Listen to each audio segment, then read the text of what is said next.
Hey guys, this is that one Apple Guy back at again another video, and today we're going to be seeing if the Samsung Galaxy A53 5G is still worth it in 2025. Now, the A53 5G was released in March 17th of 2022, so that's going to make this phone about 3 years old almost. And did we patch March? I don't think so.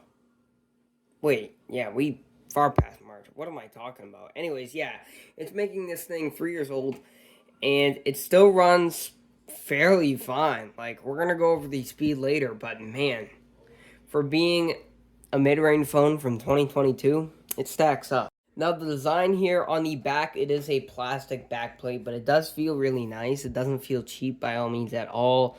It does collect fingerprints pretty well, but once you wipe those off, let me go grab a little towel over here to the left. You know, it's pretty easy to wipe this back plate off. In a pinch, you can wipe it on your shirt or something and make it kind of look like brand new and look a lot better. You do get your Samsung logo towards the bottom here, along with your IMEI number faintly. And then we get this nice camera bump here with a quad camera system, which we're going to go over in a minute. But it's not a terrible camera bump. It's just a little bit of a bump. If we put it on the table here, just a little bit of rockage there. And that's about it. So just there, not too bad compared to some of the newer phones that have these huge camera bumps. Take, for instance, my iPhone 15 Pro. This has a camera cover, but it's a huge camera bump, especially without the case. So it's kind of, cool that they don't put an exaggerated camera bump. These sides are made out of plastic also, but it really doesn't feel like it. It does feel like aluminum, and it looks like aluminum. This is one of my favorite design sides. As you can see, it just looks like really shiny aluminum. Let me put the light on it a little bit more. I know this camera isn't great at focusing, but as you can see, it looks very nice. Like, it seriously looks like an S22, and it does not feel like plastic. It actually feels like stainless steel. Now, if you put your finger toward the bottom here, you are going to feel that it is cheap and it is plastic, but if you rub your finger on the sides here, I don't think you would notice. Like, it is definitely a cheaper material, but if you wouldn't have felt like the S22 series, you just think this is aluminum to the, normal person. Anyways, to the right side, we have our power button and our volume, which both doesn't have that much click, which I like.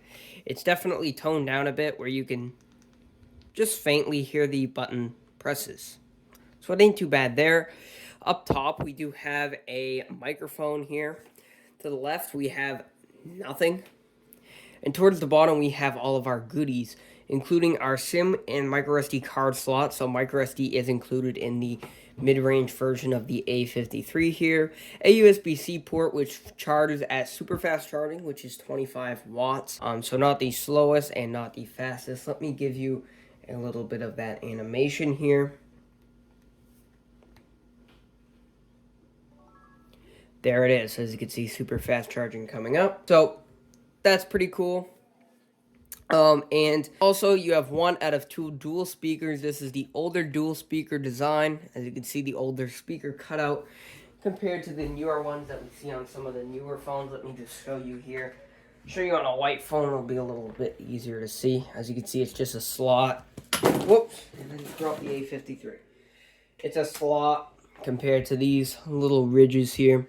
Not too big of a deal, but you are going to get a little bit louder sound quality on the new slot design, but really not that big of a deal. Dual speakers is dual speakers. One thing that is a big gripe that we had on the A52 is no headphone jack, so yeah. For the front screen, is actually a very surprising screen here. It's a 6.5-inch screen, but it's going to be a Super AMOLED at 1080p, and it's 120 hertz with an 85.4 screen-to-body ratio, and it's a 20:9 aspect ratio, so it's a pretty nice screen. It's actually really nice. The bezels are a little big with that 85.4% screen-to-body ratio, which, yes, you are going to be getting some thicker bezels, but it's a mid-range phone from 3 years ago. Are you really complaining? So as you can see, bottom bezel, pretty chunky there. Top bezel, also pretty chunky there. But overall, it's a very nice package here. You're getting a nice 6.5-inch display. It's not too big. It's not too small. It's actually a little bit bigger for my standards. I like a small display.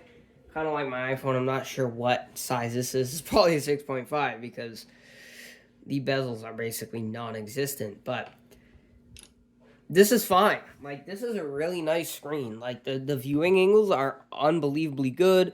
It's a Super AMOLED, though, so you're going to get burning. I went on eBay because I was going to look, see if I can find one of these, another cheap one just to have. And most of them have burning, so I'd be very careful if you want to buy one of these. Look to see if it has burning. Ask the seller, send me a picture of a white screen on the device to see if it has burning. As you can see, mine does not because I don't use this phone much at all, but yeah, that's that. For durability, though, it does have Corning Gorilla Glass 5 on here, so actually very good. Because even most, devices now, mid-range devices, have Gorilla Glass 3, which is a very old standard of Gorilla Glass. It's not as durable as this. This is Gorilla Glass 5. It's a little bit newer and more durable. So you're going to be getting quite good durability on the front screen of the A53 here, where you're not going to get on some of these newer mid-range phones. I believe the Moto G Stylus, don't quote me on this, but I believe Moto G Stylus 25 is Gorilla Glass 3. So, yeah.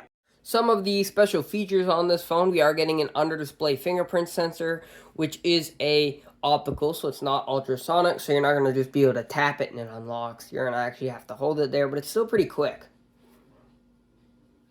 As it doesn't work. As you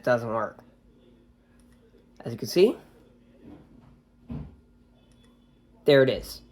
So you kind of just have to press a little bit firmly, and it goes right in every time. So as you can see, you kind of have to hold it there. It's a little bit longer to get in than something like an ultrasonic or a side-mounted. I wish they would have put a side-mounted on here just a little bit faster. But, if you want to think you're cool or something, you could be like, oh, look, my fingerprint's under the screen and go right in. But, yeah. You also do have face unlock, but mine isn't set up. But it does work fine. It's just a camera, so it's not, anything special. But, yeah, this fingerprint, might have to reset it. But, yeah, overall, fingerprint, fine.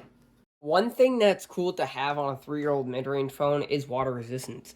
This thing has IP67 water resistance. That doesn't mean you're going to be able to go in, like, a beach and just put it in your pocket and swim all day in the beach. No. Even a pool, I'd be a little risky on.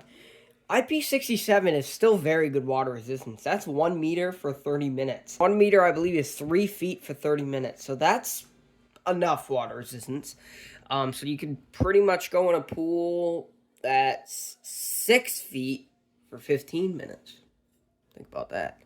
But don't quote me on that. If any of your phones break, don't come to me. I'll tell you that. So it's a little waterproof.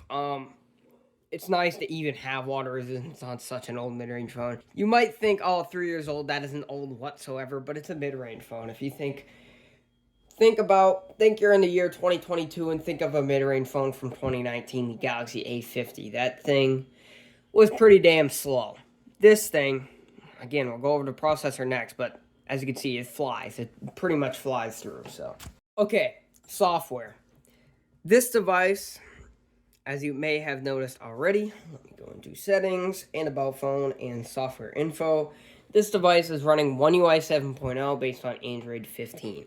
So it's the latest version. I know One UI 8's out, but it's not rolled out yet to the A series. It's running the latest version of software here. That is nice. That is really nice to have on a 3-year-old mid-range. Look at Motorola, for instance. Even now, they're planning 2 years of OS updates, which is not great at all. This having so many years of updates is just pretty mind-blowing. Like, it's pretty crazy. Now, it's gonna get one more. It's gonna get 4 years of updates, according to, what Samsung says and what the A50 series has been. The A52 only got Android 13. So, Android 16, that's 3 years for one upgrade of the phone. That's pretty good. So, you're gonna be getting Android 16, no problems. That's awesome. And now for the processor that's powering this phone. This phone is powered by the Exynos 1280 chipset, which is a mid-range processor, and it's Exynos. I know you Exynos haters. It's the same processor that's running on the budget phone, the Galaxy A25. Now, this is kind of, crossing the line between budget and mid-range, but I just call it a budget phone because it's $300. but you can get it for a lot cheaper. This phone is no longer carried by Samsung since it's replaced by the A26, which is kind of a downgrade. If you want me to get the A26 in a couple months, just comment down below. Get the A26.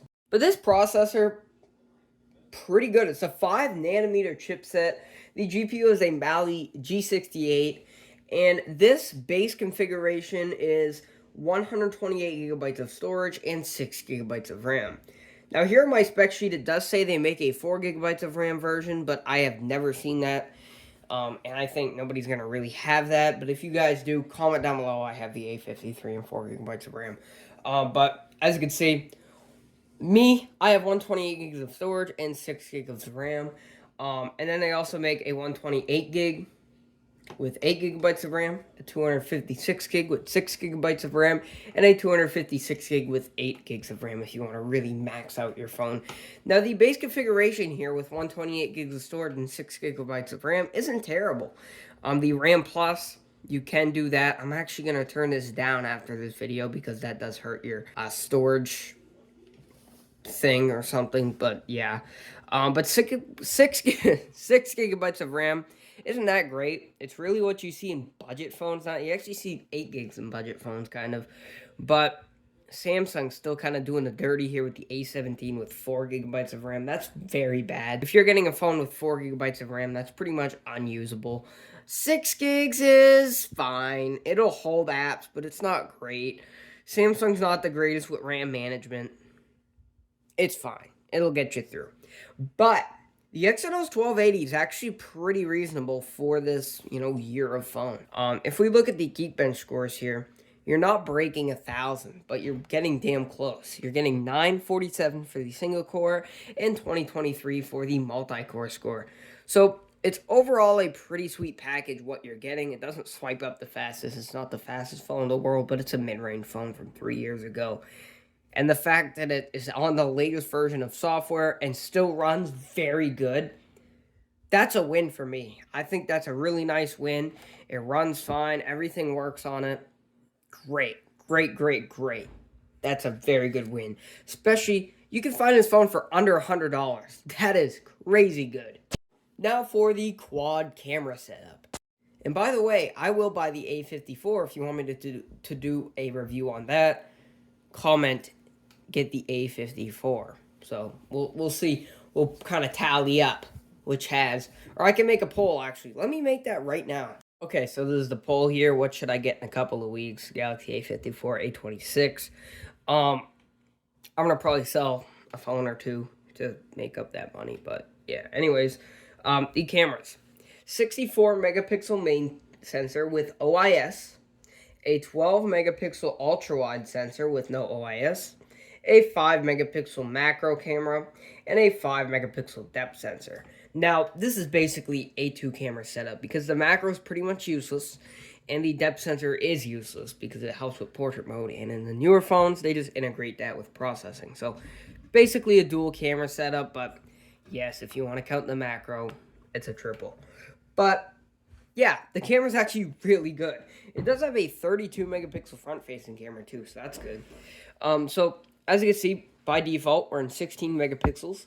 You do get your 0.5 mode, and you can't, scrub through 0.5. It's just 0.5. You get 1x, 2x, 4x, and 10 times zoom, which is pretty normal for a budget phone or a mid-range phone.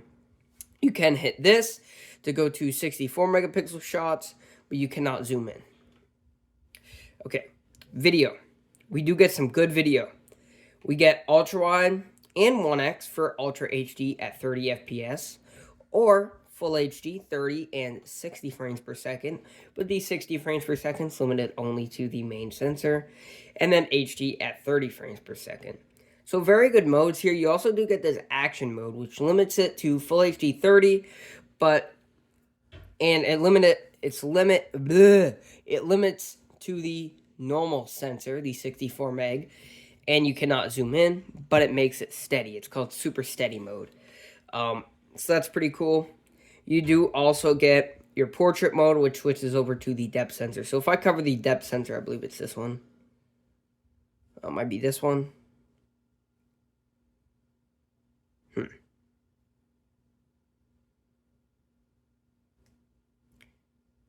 Okay, so as you can see, it's ready. If I cover the depth sensor, it's going to tell me to move far away. If I let go, ready. If I touch it, move farther away. So it does do something. Fun mode, and then we also do have Pro Video, Single Take, Night, Food, Panorama, Macro, Super Slow Motion, and Hyperlapse. So you get quite a bit of features. Super Slow Motion is nice to have on a mid-range phone. But yeah, here are some photo and picture samples.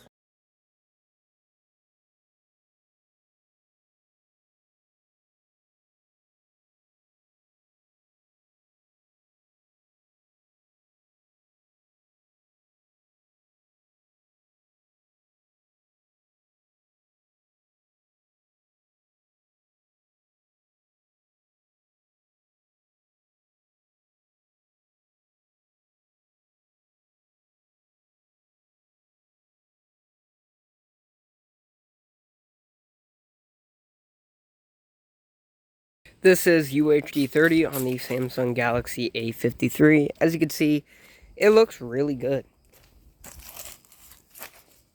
The stabilization ain't the best, but here's 0.5. So there's that in 4K. Back to 1x and 10 times. Here's the super steady mode. As you can see, very low quality now, but definitely a lot better for the stabilization. Very good. So as you can see, overall the camera's not bad. The video's pretty good. The pictures are pretty good, especially for a 3-year-old mid-range. So that's about all I'm going to say for today. I think the A53 is definitely a keeper for another couple years, or at least one more year. And then I'd probably upgrade to something like the A37 when that comes out, or something like that, or the A57. So thank you guys for watching. Comment, like, subscribe, and I'll see you in the next one. Peace.